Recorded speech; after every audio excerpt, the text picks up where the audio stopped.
I know the program says I'm going to be talking about something about family well-being, but I'm switching topics as of last week. And I want to give you an introduction to a hypothesis. Okay? You'll be part of the ground floor of thinking through an idea that we're mulling over in sort of the connection between demography and family. So I want to talk to you about what we would call, is there a low marriage trap? And of course, your first question is probably like, what in the world is a low marriage trap? I want to introduce you to that idea by talking about the concept of the low fertility trap hypothesis. You might have heard of that. When you hear the term demographic winter, which most of you have probably heard of, what it is it's a popular reference to an idea called the low fertility trap hypothesis, that countries for whom their fertility rates fall too low for too long might get stuck there, right? Stuck there, well, for how long? Well, potentially just permanently until something about their population shifts radically, whether it's immigration or conflict or something like that. But that a fertility rate can fall so low that a country won't naturally emerge from it. Now, many analysts don't get too worked up about the demographic winter because they think that there is some powerful force that will just stop this from occurring, that will reverse this trend. One of those is that they suggest, well, people will always want to have children, right? Human populations would not voluntarily shrink and age to such an extent that it would be socially disruptive, would they? Well, from an evolutionary standpoint, these seem to be reasonable assumptions. We wouldn't do that, would we? But there's a pretty strong counter-argument to be made to that. Through the introduction of modern contraception, we have now severed the link between the drive for sex, which is very old and very strong, and procreation. That link has been broken. Now reproduction is merely a function of individual preferences and social norms. The questions, do I want to have a child? And what are my friends doing? Are they having children? Social norms can change, as we have seen lately. But since they tend to change slowly, and widespread use of contraception is fairly recent, current levels of desire for children haven't fallen sharply, at least not yet. This may reflect what sociologists call cultural lag, the time when the sort of structure or foundation for an act starts to crumble, and the time when the actual act or norm begins to shift. So we have seen this happen with sort of not just the advent of contraception, but the uptake of it, right? The foundation for childbearing has started to crumble. It's no longer a guarantee. It's no longer reliable. So this is the low fertility trap. Many people assume there will be a reversal to this. But it's not without possibility that the desire for children, which is still elevated, is going to shrink, as it indeed has, and succumb to some extent to what we call cultural lag. Now let's take a look a little bit at the data. This is the fertility rate. You can get this from the World Bank on Google by Googling total fertility rate, and you can compare countries. So I've tossed a few in there, and we're looking at the fertility rates from 1960 to 2012. This is the total fertility rate, which is, if you want to think about what is a total fertility rate, it's the average number of children that a woman would potentially have were she to fast forward through all of her childbearing years in one single year. Okay?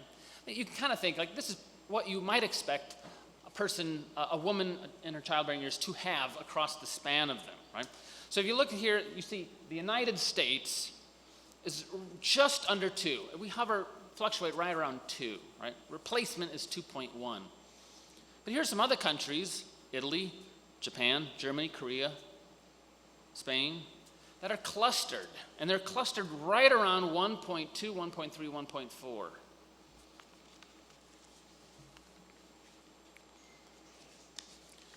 Focus on that cluster, because this is the thing that tends to make demographers nervous.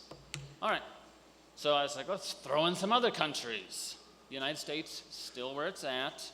Lithuania, Romania, the Czech Republic, Latvia, Greece, Singapore, okay? We tossed them in there. I'll be darned if you can't see this happening, right? I mean, look at how they are clustering right around 1.3, 1.4, especially starting back in roughly 1998 or 1999. So we're talking about 17 years, the total fertility rate has been pretty low. We call that lowest low. The United States remains above that. That's good. So, this low fertility trap is still a hypothesis, okay? It's not sort of solid proven. Partly, I'll explain why we can't assume this for sure. But ideal fertility is now beginning to fall, okay? People still don't care that much about ideal fertility because it's real fertility that kind of matters most, right? I see this in interviews I do for relationship studies that I've been a part of. You ask people, how many children would you like to have? And they tend to estimate, or they tend to say, I would like, 2, 3, 4. Usually it's more than they will actually have. A parallel to this is sort of, people will say, oh, I'd like to adopt a child. It sounds like a noble thing to do. In reality, a lot more people say they would like to adopt a child. They say that when they're 20, 21, 22, 23. Then will actually adopt a child later. So ideal fertility is always higher than actual fertility. And there's been some pushback against the sort of low fertility trap hypothesis. The idea that a country cannot get out of this. The key criticism is over which measure should we use. I showed you total fertility rates. However, Russia back in 1999 fell to 1.3, which is it's trap territory, only to bounce out of it back to 1.7. Not exactly great, but out of the trap. That was in 2012. So you could say, hey, they got out of the trap. On the other hand, if you say, let's look at the cohort fertility rate, right? The group of people that moves together through time, right? That never fell to 1.3 for Russia. So it's possible, and in that case, people were postponing births because the economy was so bad. And once the economy improved, people began to have more children. So maybe it's the cohort total fertility rate that we need to worry about. My own take on this, and I think it is in consonance with other scholars in the field. I don't always think in consonance with other scholars in my field.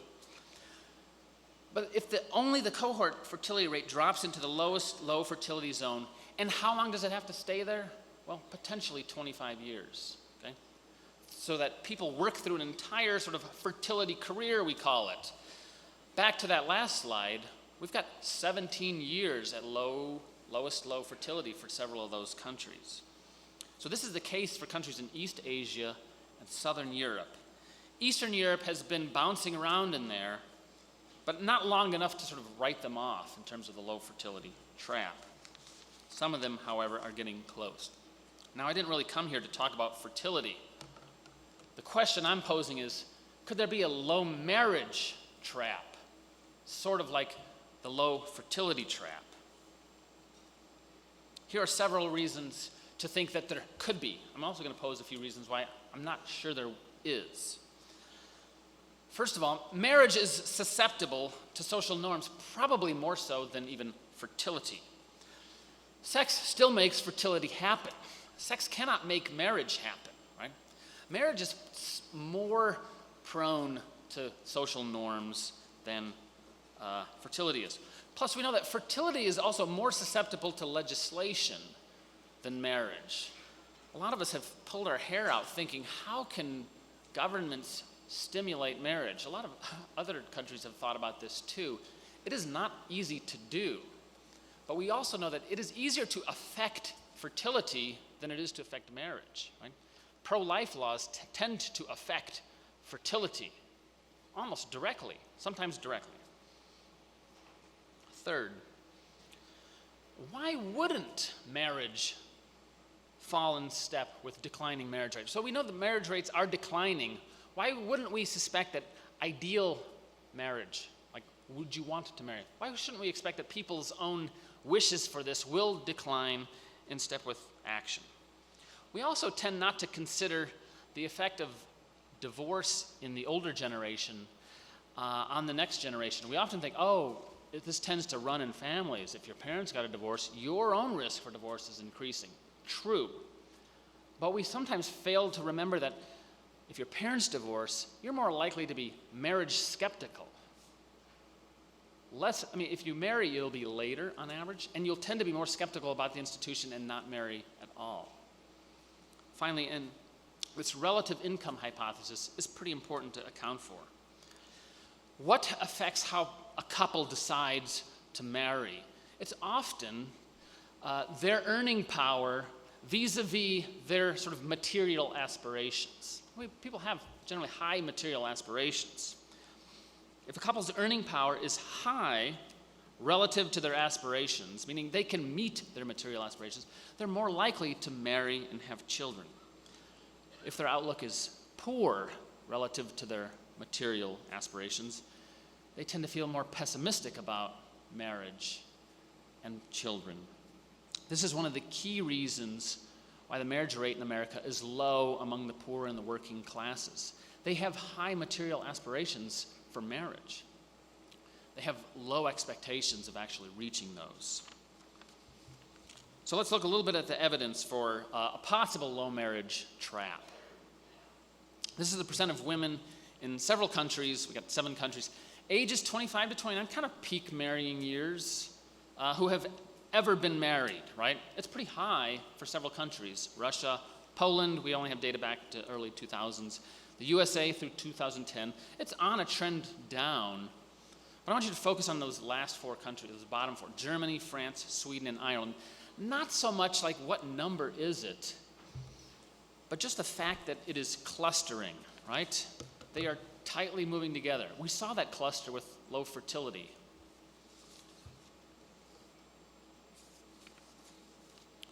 Here's a percentage of men ages 25 to 29 who've ever married. Okay? It's going to be lower. Men tend to wait a little bit longer to get married. But Russia, Poland, US look similar. But here too, France, Germany, Ireland, Sweden are clustering. Here around 20, a little under 20%. So and that cluster has started back roughly in 2005, a little bit later. So if we're nervous about that sustained clustering, this has only been for roughly 10 years, compared to the low fertility hypothesis where we see clustering, low clustering for 17 years. So, is there a low marriage trap? Well, it's possible. Maybe. The marriage rate has been declining in nearly all countries, not every country, but nearly all countries, the overall marriage rate. Here's what's starting to make me nervous. The desire for marriage is starting to shrink, okay? Like the desire for children is beginning to shrink. It's still above the share of sort of actual fertility rate. Desire for marriage is still higher than actual marriage rate. But until, say, 3-4 years ago, I would have said, 90+% of people in their peak marrying years who have not married still say, like, oh, I want to get married. I totally want to get married. The Relationships in America data, which I collected in 2014, 15,738 cases. I looked at 24 to 32-year-olds, kind of in that peak marrying cohort. 40% of them who had not married said they're perfectly comfortable not being married, right? They didn't wish to be married at the present time. 33 to 39-year-olds, it's not much different there either. In fact, of course, it goes up. I mean, with some level of disappointment that it hasn't happened, you start to say, I don't really need this to happen. Third, we see similar dynamics affecting fertility and marriage decisions. Economic security matters a lot, matters for fertility. I think it matters even more for marriage decisions. social norms, I think, matter more for marriage decisions than for fertility decisions. In other words, it's a pretty strong evidence that there is a low fertility trap. And since there are similar processes that work in marriage and fertility, it is perfectly conceivable that there may be this low marriage trap. Plus, assessments of lower fertility in an older generation, when they actually have fewer children, the next generation wants fewer children. If a similar process is at work, the divorcing behavior of the older generation is apt to issue in marriage skepticism among the younger generations, convinced that I don't think they can have this thing. Right? They're not sure it's possible. So what would a low marriage trap mean? Well, just like the low fertility trap, if it's real, if it happens, if it springs, we got some time left, but if it springs, it is a self-reinforcing pattern. It is difficult to conceive of recovering from this nationally, right? On the bright side, those groups that do marry more, and among whom marriage remains a sort of a subcultural value, will grow, right? Those who have more children will grow. But the trap would mean continued fatherlessness. We know that fatherlessness, we're starting to link this to so many different things. Lately, it's been to low achievement in boys, right? We see this sort of difference between educational ambition between girls and boys. Girls roughly constitute 57 to 60% of college grads, okay? Boys for around 40 to 43%. What's up with that? People are now linking this to the boys take more cues from their father or lack thereof in terms of their educational ambition. We also suspect that a low marriage trap would further hamper economies because there'll be greater individual poverty. When two people form a unit together, they combine incomes and they have expenses. Okay? When we don't do that, we have all these individual households. Why don't you hear more about this low marriage trap? Why does it have to come from me, who's not even a true demographer, thinking through these things? Partly that's because scholars of marriage and family really don't care. They couldn't care less if there was a low marriage trap, right? Some people study marriage, but very few of them are actually invested in the institution. Another reason to be skeptical, though, about this is that the meaning of fertility really hasn't changed, okay? Having babies is having babies. The meaning of marriage has changed over time, and now we see the structure of marriage changing officially.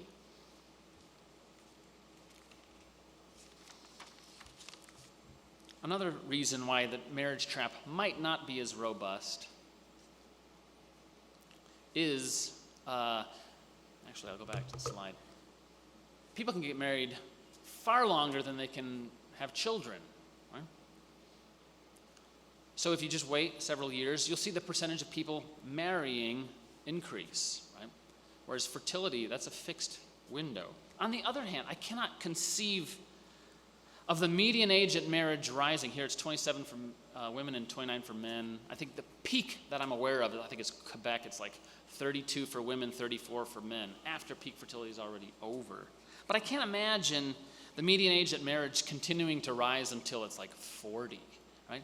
Marriage and fertility remain connected. So what might prevent this thing from happening? Well, first of all, it might not be occurring, okay?